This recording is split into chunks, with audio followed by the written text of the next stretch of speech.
മാന്യപ്രേക്ഷകർക്ക് എൻ്റെ പ്രണാമം. മഹാഭാരതത്തില് ധർമ്മസങ്കടത്തിലായ ധൃതരാഷ്ട്രർക്ക് അനുജനും മന്ത്രിയുമായ വിതുരൻ കൊടുക്കുന്ന ഉപദേശമാണ് വിതുരോപദേശം.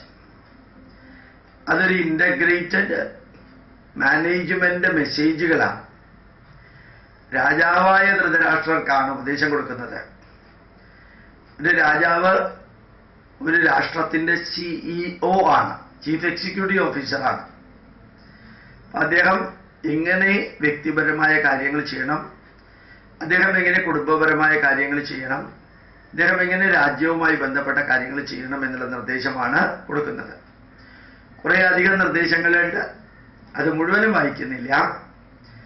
ഭരതോപദേശം 3 ഭാഗമായിട്ട് വായിച്ചതുപോലെ ഇതും കുറേ നമ്മൾ അറിയണം. നമ്മുടെ നാട്ടില് ദ്വാപരയുഗത്തില് 5155 വർഷങ്ങൾക്ക് മുമ്പ്, 51.5 നൂറ്റാണ്ടുകൾക്ക് മുമ്പ് ഈ ജീവിതത്തിലെ പ്രശ്നങ്ങളെ എങ്ങനെയാണ് ഈശ്വരനെയോ ദൈവത്തെയോ ഒന്നും വിളിക്കാതെ ഭൗതിക ജീവിതത്തെ ഭൗതിക ജീവിതമായി കണ്ടുകൊണ്ട് മന്ത്രിമാര് രാജാക്കന്മാരെ ഉപദേശിച്ചിരുന്നതും മനുഷ്യ ജീവിതത്തിൽ പകർത്തിയിരുന്നതും എന്ന് നമ്മൾ മനസ്സിലാക്കണം. ഇന്നലെ വരെ നമ്മൾ 25 കാര്യങ്ങളാണ് വിവരിച്ചത്. 26ാമത്തേത് നല്ല വിദ്യയും ഐശ്വര്യവും സമ്പാദിച്ചു കൂട്ടി യാതൊരു അഹങ്കാരവും കൂടാതെ ഇരിക്കുന്നവനെയാണ് നമ്മൾ അനുകരിക്കേണ്ടത്. വിദ്യ നല്ലോണമുണ്ട്, ഐശ്വര്യമുണ്ട്, എന്നാ അഹങ്കാരമില്ല. ഏകനായിട്ട് മൃഷ്ടാന്ന ഭക്ഷണം കഴിക്കരുത്. ഏകനായിട്ട് ശോഭനമായ വസ്ത്രങ്ങൾ ധരിക്കുകയും അരുത്. എന്നാൽ ഇവയൊന്നും തന്നെ തൻ്റെ ആശ്രിതർക്ക് കൊടുക്കാതിരിക്കുക, അതും ചെയ്യരുത്. അവനാണ് ഇനി ഒറ്റയ്ക്കിരുന്ന് മൃഷ്ടാന്ന ഭക്ഷണം കഴിക്കാം, ഒറ്റയ്ക്കിരുന്ന് നല്ല വസ്ത്രങ്ങൾ ധരിക്കാം, സ്വാർത്ഥതയോടുകൂടി മറ്റുള്ളവർക്ക് ഇതൊന്നും കൊടുക്കാതിരിക്കാം. അവനാണ് ഏറ്റവും വലിയ ദുഷ്ടൻ. ഒരുത്തൻ പാപകർമ്മങ്ങൾ ചെയ്യുന്നു, അതിൻ്റെ ഫലം മറ്റുള്ളവരാണ്, പൊതുജനമാണ് അനുഭവിക്കുന്നതെങ്കിൽ ചിലപ്പോൾ ആ പാപകർമ്മം ചെയ്യുന്നവൻ അതിൽ നിന്നെല്ലാം രക്ഷപ്പെട്ടു വരും. പക്ഷേ ഈ പാപകർമ്മം ചെയ്യുന്നതിന് സാഹചര്യം സൃഷ്ടിച്ചതാരാണോ അവനായിരിക്കും പലപ്പോഴും ദോഷാരോപിതനാവുന്നത്. ഇന്ന് നോക്കുക, ഭാരതത്തിൽ എന്ത് പ്രശ്നം ഉണ്ടെങ്കിലും ഒന്നില്ലെങ്കിൽ പ്രധാനമന്ത്രിക്ക് അല്ലെങ്കിൽ ആഭ്യന്തരമന്ത്രിക്കാണ് അതിന്റെ പഴി കേൾക്കേണ്ടി വരുന്നത്. ദുഷ്ടന്മാര് തീവ്രവാദവും കള്ളക്കടത്തും കരിഞ്ചന്തയും കള്ളപ്പണവും എല്ലാം വെച്ചുകൊണ്ട് പോകുന്നു. പിന്നെ ആരോപണം ലഭിക്കുന്നത് മുഴുവനും മുകളിലുള്ള വ്യക്തികൾക്കായിരിക്കും. തൊടുത്തുവിടുന്ന ബാണം ഒരുവനെ കൊന്നേക്കാം, ഒരുപക്ഷെ ആ ബാണം ഒരുവനെ കൊല്ലാതിരുന്നേക്കാം. എന്നാൽ ബുദ്ധിമാനിൽ നിന്ന് വിക്ഷേപിക്കപ്പെടുന്ന ബുദ്ധിശക്തി രാജാവിനെയും രാഷ്ട്രത്തെയും നശിപ്പിക്കുന്നു. അടുത്തത് വിഷപാനീയം. വിഷം അത് കുടിക്കുന്നവനെ മാത്രമേ കൊല്ലുകയുള്ളൂ. തൊടുത്തു വിടപ്പെട്ട ശരീരം ഒരാളെ മാത്രമേ വധിക്കുകയുള്ളൂ. എന്നാൽ മന്ത്രിയുടെ ഉപരിപ്ലവാത്മകമായ കുതന്ത്രപരമായ ഉപദേശം രാജാവിനെയും രാജ്യത്തെയും പ്രജകളെയും നിശേഷം നശിപ്പിക്കുന്നു എന്നറിയണം. ഒറ്റയ്ക്ക് സ്വാദുള്ള ഭക്ഷണം കഴിക്കരുത്. ഒറ്റയ്ക്ക് പ്രധാനപ്പെട്ട കാര്യങ്ങളെക്കുറിച്ച് കാര്യവിചാരം ചെയ്ത് തീരുമാനമെടുക്കരുത്. ഒറ്റയ്ക്ക് ദൂരയാത്രയ്ക്ക് പോകരുത്. കുറെ പേർ ഉറങ്ങുന്നതിനിടയിൽ നിന്ന് ഒരാൾ മാത്രം എഴുന്നേൽക്കരുത്. അടുത്തത് സമുദ്രം തരണം ചെയ്യുവാൻ കപ്പൽ മാത്രമാണ് ഉപായം. അതുപോലെ സ്വർഗപ്രാപ്തിക്കുള്ള ഉപായം സത്യത്തിന്റെ വഴിയിലൂടെ നടക്കുക എന്നുള്ളത് മാത്രമാണ്. ക്ഷമാശീലരായ പുരുഷനിൽ ഒരു ദോഷമേ ആരോപിക്കപ്പെടുന്നുള്ളൂ. രണ്ടാമതൊരു ദോഷത്തിന്റെ സംഭാവ്യതയെ ഇവരിലില്ല. ക്ഷമാശീലരായ മനുഷ്യരില് ആരോപിക്കപ്പെടുന്ന ഒരു കുറ്റം എന്ന് പറയുന്നത് അവരെ പലപ്പോഴും ലോകം അശക്തരായി കാണുന്നു, ശക്തിയില്ലാത്തവരായി കാണുന്നു. അടുത്തത് ക്ഷമാശീലരായ പുരുഷന്മാരുടെ ഏകദോഷത്തെ ഒരു വലിയ ദോഷമായി കരുതേണ്ടതില്ല. എന്തെന്നാൽ ക്ഷമയാണ് ഏറ്റവും വലിയ ശക്തി. അശക്തരുടെ ശക്തിയും ക്ഷമയാണ്. ബലവാന്മാർക്ക് ഭൂഷണവും ക്ഷമയാണ്. 36ാമത്തെ പോയിന്റ്. ഈ ലോകത്തിൽ ക്ഷമ വശീകരണ ഗുണത്തോടു കൂടിയതാകുന്നു. ക്ഷമ കൊണ്ട് ഏതൊന്നാണ് സാധ്യമാകാത്തത്. ശാന്തിയുടെ പടവാളയേന്തി നിൽക്കുന്ന ഒരുവനെ ദുർജനങ്ങൾക്ക് എന്തു ചെയ്യുവാൻ സാധിക്കും? ക്ഷമയുടെ പടവാളയേന്തി നിൽക്കുന്നവനെ ജനങ്ങൾക്കൊന്നും ചെയ്യാൻ സാധിക്കില്ല. പുല്ലില്ലാത്തിടത്ത് വീഴുന്ന തീപ്പൊരി തന്നെത്താൻ അണഞ്ഞു പോവുകയേ ഉള്ളൂ. ക്ഷമയില്ലാത്ത പുരുഷൻ തനിക്ക് തന്നെയും മറ്റുള്ളവർക്കും ആപത്ത് വരുത്തി വയ്ക്കുന്നു. ധർമ്മം ഒന്ന് മാത്രമാണ് പരമമായ ശ്രേയസ്. ക്ഷമയാണ് ശാന്തി നേടുവാനുള്ള ഉത്തമ മാർഗം. വിദ്യ മാത്രമാണ് പരമ തൃപ്തിക്കുള്ള ഏകമാർഗം. അഹിംസ മാത്രമാണ് സുഖപ്രാപ്തിക്കുള്ള ഏകപന്ഥാവ്. പോട്ടിനകത്ത് താമസിക്കുന്ന തവളയെ പാമ്പ് പിടികൂടി ഭക്ഷിക്കുന്നത് പോലെ ഈ ഭൂമി ശത്രുവിനെ വിരോധിക്കാത്ത രാജാവിനെയും പരദേശവാസം ചെയ്യാത്ത പണ്ഡിതനെയും ഗ്രസിച്ചു കളയുന്നു. അപ്പൊ ശത്രുവിനെ വിരോധിപ്പിക്കാത്ത രാജാവ്, ശത്രുവിനെ വിരോധിപ്പിക്കരുത്. മാത്രമല്ല പരദേശവാസം നടത്തി അനുഭവ സമ്പീർണനാകണം ഒരു പണ്ഡിതൻ. രണ്ട് കാര്യങ്ങൾ ചെയ്യുന്നത് കൊണ്ടാണ് ഈ ലോകത്തിൽ പുരുഷന്മാർ പ്രത്യേകിച്ച് ശോഭിക്കുന്നത്. ഒന്ന്, പരുഷ വാക്കുകൾ പറയാതിരിക്കുക. രണ്ട്, ദുർജനങ്ങളെ സേവിക്കാതിരിക്കുക. പരുഷമായ ഹാർഷായിട്ടുള്ള വാക്കുകൾ ഉപയോഗിക്കാതിരിക്കുക. രണ്ട്, ദുർജനങ്ങളെ സേവിക്കാതിരിക്കുക. അങ്ങനെ മനുഷ്യര് മഹത്വം നേടുന്നു. ഈ ലോകത്തിൽ രണ്ടു വിധത്തിലുള്ള ജനങ്ങളാണ് അന്യനെ വിശ്വസിച്ച് പ്രവർത്തിക്കുന്നവര്. ഒന്ന്, ഒരു സ്ത്രീയെ കാമിക്കുന്ന, പുരുഷനെ കാമിക്കുന്ന അന്യ സ്ത്രീകൾ. രണ്ട്, കുറച്ചുപേർ ബഹുമാനിക്കുന്ന ഒരു വ്യക്തിയെ ആരാധിക്കുന്ന ബഹുജനം. ശരീരത്തെ ശോഷിപ്പിക്കുന്ന മൂർച്ചയുള്ള രണ്ട് മുള്ളുകളാണ്.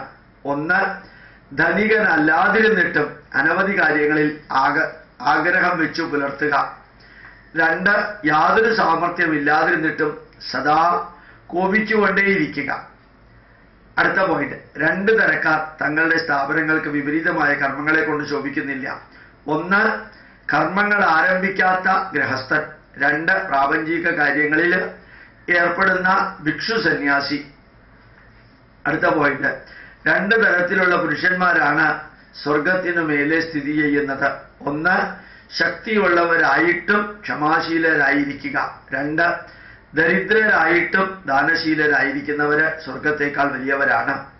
ന്യായമായി ആർജിച്ച ധനത്തിന് രണ്ട് ഉപയോഗങ്ങളാണുള്ളത്. ഒന്ന്, അർഹിക്കാത്ത പാത്രത്തിലുള്ള ദാനം. രണ്ട്, സത്പാത്രത്തിൽ നിന്ന് ദാനം ചെയ്യാതിരിക്കല്. ന്യായമായി ആർജിച്ച ധനത്തിന് രണ്ട് ദുരുപയോഗങ്ങളാണുള്ളത്. ഒന്ന്, അർഹിക്കാത്ത പാത്രത്തിനുള്ള ദാനം ചെയ്യല്. രണ്ട്, സത്പാത്രത്തില് ദാനം ചെയ്യാതിരിക്കല്. അടുത്ത പോയിന്റ്. രണ്ട് തരക്കാരെയാണ് കഴുത്തിൽ കല്ലുകെട്ടി വെള്ളത്തിൽ താഴ്ത്തേണ്ടത്. ഒന്ന്, ധനവാനായിരുന്നിട്ടും ദാനം ചെയ്യാത്തവൻ. രണ്ട്, ദരിദ്രനായിരുന്നിട്ടും കഷ്ടതകൾ സഹിക്കാൻ തയ്യാറില്ലാത്തവൻ. രണ്ട് തരക്കാരാണ് സൂര്യമണ്ഡലത്തെ ഭേദിച്ച് സ്വായുജ്യം പ്രാപിക്കുന്നവര്. ഒന്ന്, യോഗയുക്തരായ സന്യാസിമാര്. രണ്ട്, യുദ്ധത്തിൽ എതിരാളിയോട് പൊരുതി മരണം വരിക്കുന്നവര്. അവര് സൂര്യമണ്ഡലത്തെക്കാൾ ഉയരത്തിലാണ്. മൂന്ന് വിധത്തിലുള്ള ന്യായമായ മാർഗങ്ങളാണ് മനുഷ്യർക്ക് കാര്യസാധ്യത്തിനുള്ളത്. ഉത്തമമായ മാർഗം, മധ്യമമായ മാർഗം, അധമമായ മാർഗം. പുരുഷന്മാർ മൂന്ന് വിധത്തിലാണ്. ഉത്തമരായ പുരുഷര്, മധ്യമന്മാരായ പുരുഷര്, അധമന്മാരായ പുരുഷര്. ഇവരെ അവരവർക്ക് യോജിച്ച കർമ്മങ്ങളിൽ നിയോഗിക്കുകയാണ് രാജാവ് ചെയ്യേണ്ടത്. ഭാര്യ, പുത്രൻ, ദാസൻ ഇവർ ആർജിക്കുന്ന ധനം ആരുടെ അധീനത്തിലാണോ ഇവർ ജീവിക്കുന്നത് ആ വ്യക്തിയുടേതാകുന്നു. അടുത്തത്, അന്യന്റെ സത്ത് അപഹരിക്കാൻ, പരദാര സ്പർശനം, സുഹൃത് പരിത്യാഗം. ഈ മൂന്ന് ദോഷങ്ങളും സ്വന്തം ഐശ്വര്യത്തിന്റെ ക്ഷയത്തിന് കാരണമാകുന്നു. മറ്റുള്ളവന്റെ സ്വത്ത് അപഹരിക്കാം, മറ്റുള്ളവന്റെ ഭാര്യയെ സ്പർശിക്കുക, അതുപോലെ സ്വന്തം സുഹൃത്തുക്കളെ പരിത്യജിക്കുക. ഇത് ഐശ്വര്യമില്ലാതെയാകാൻ കാരണമാകും. അടുത്ത പോയിന്റ്. കാമം, ക്രോധം, ലോഭം എന്നിവ മൂന്നും നരകത്തിന്റെ മൂന്ന് കവാടങ്ങളാണ്. അതുകൊണ്ട് ഈ മൂന്ന് ദോഷങ്ങളും ത്യജിക്കേണ്ടതാകുന്നു.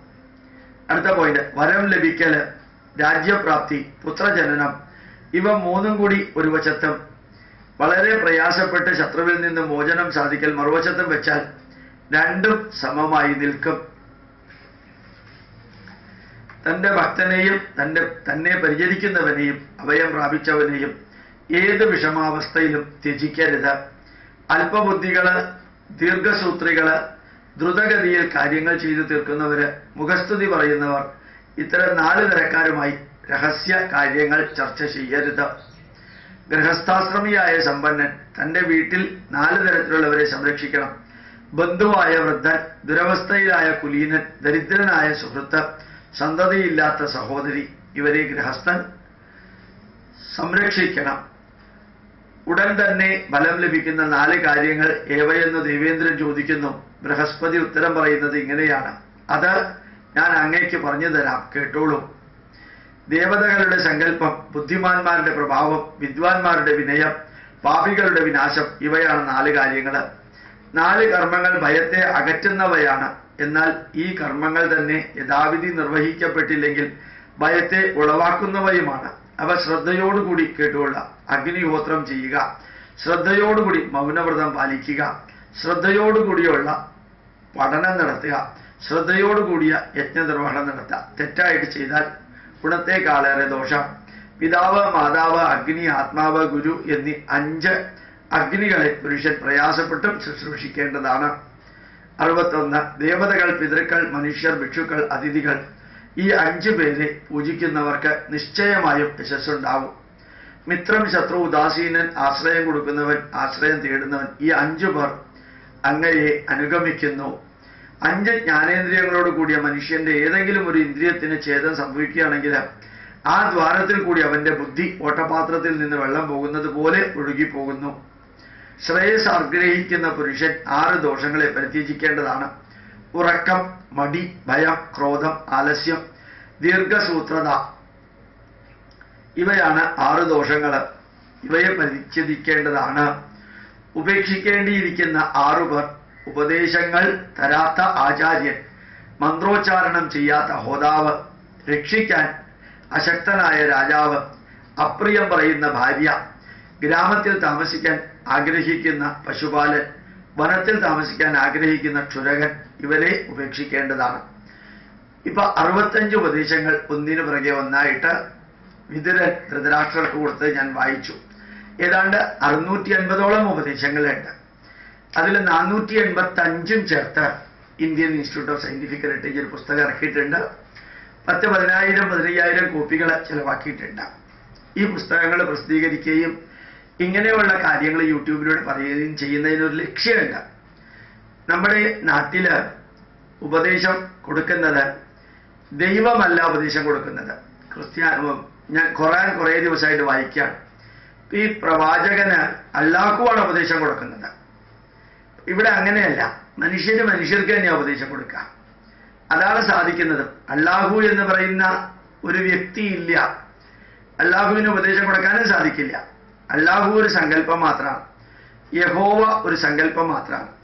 മഹാവിഷ്ണു എന്ന് പറയുന്ന ഒരു സങ്കല്പം മാത്രമാണ്. ഒരു സങ്കല്പം എന്ന് പറയുന്ന ഒന്നിന് മറ്റൊരാൾക്ക് ഉപദേശം കൊടുക്കണമെങ്കിൽ ഒന്നില്ലെങ്കിൽ അത് കഥയായിരിക്കണം. കഥയിൽ ഉപദേശം കൊടുക്കാം. ആമ മുയലിന് ഉപദേശം കൊടുത്തു, മുയല് സിംഹത്തിന് ഉപദേശം കൊടുത്തു എന്നൊക്കെ പറയാം. പക്ഷേ യഥാർത്ഥ ചരിത്രത്തിൽ ഇങ്ങനെ ഉപദേശം കൊടുക്കലില്ല. അതുകൊണ്ട് ഭാരതത്തിലെ ഉപദേശം കൊടുക്കൽ, ഭഗവത്ഗീതയായാലും വിതുരോപദേശമായാലും ഭരതോപദേശമായാലും ലക്ഷ്മണോപദേശമായാലും വിഭീഷണ ഉപദേശമായാലും അതുപോലെ തന്നെ ധാരാളം മറ്റുപദേശങ്ങളുണ്ട്. ഉദ്ധവ ഉപദേശം ശ്രീകൃഷ്ണൻ കൊടുക്കുന്നതായാലും എല്ലാം ചരിത്രത്തിന്റെ ഭാഗമാണ്, ഇന്റഗ്രേറ്റഡ് മാനേജ്മെന്റിന്റെ ഭാഗമാണ്. അതിൽ 90% കാര്യങ്ങളും ഇന്നത്തെ കാലത്ത് പ്രസക്തമാണ്. മനുഷ്യന് ജീവിതത്തിൽ പകർത്താൻ സാധിക്കുന്നതാണ് ഈ ഉപദേശങ്ങൾ. ഈ ഉപദേശങ്ങളെ കേട്ടിട്ടാണ് നമ്മളുടെ മനസ്സിനെ നമ്മൾ തിന്മയിൽ നിന്ന് നന്മയിലേക്ക് കൊണ്ടുപോകേണ്ടത്. ഈ ഉപദേശങ്ങളൊന്നും സ്വർഗത്തിലേക്ക് പോകാനുള്ളതല്ല. അതിനൊന്നും ആത്മീയതയോ മതമോ ഇല്ല. മറിച്ച് അതിലുള്ളത് മുഴുവനും ജീവിത സന്ദേശങ്ങളാണ്. ആ ഉപദേശങ്ങളും സന്ദേശങ്ങളും കേട്ടിട്ടാണ് നമ്മൾ നമ്മുടെ മനസ്സിനെ ധന്യമാക്കേണ്ടത്. അതിൽ കുറച്ച് ഉപദേശങ്ങൾ വായിച്ചെന്ന് മാത്രം. ഭഗവത്ഗീതയും മറ്റുള്ളതെല്ലാം യൂട്യൂബിൽ അപ്ലോഡ് ചെയ്തിട്ടുണ്ട് നേരത്തെ. കൂടാതെ ഇൻസ്റ്റിറ്റ്യൂട്ടിന്റെ വെബ്സൈറ്റിലും അപ്ലോഡ് ചെയ്തിട്ടുണ്ട്. അതിൽ നിന്ന് നിങ്ങൾക്ക് പഠിക്കാൻ സാധിക്കും. മറ്റു ഉപദേശങ്ങൾ എങ്ങനെയാണ് നൽകുന്നത് എന്ന് പലരും ചോദിച്ചപ്പോൾ അതിനുള്ള എക്സാമ്പിളുകൾ മാത്രമാണ് ഓർഡറായിട്ട് വിതുരൻ നൽകിയ ഉപദേശത്തെ നിങ്ങളുടെ മുമ്പിൽ സമർപ്പിച്ചത്. പ്രണാമം, നമസ്കാരം.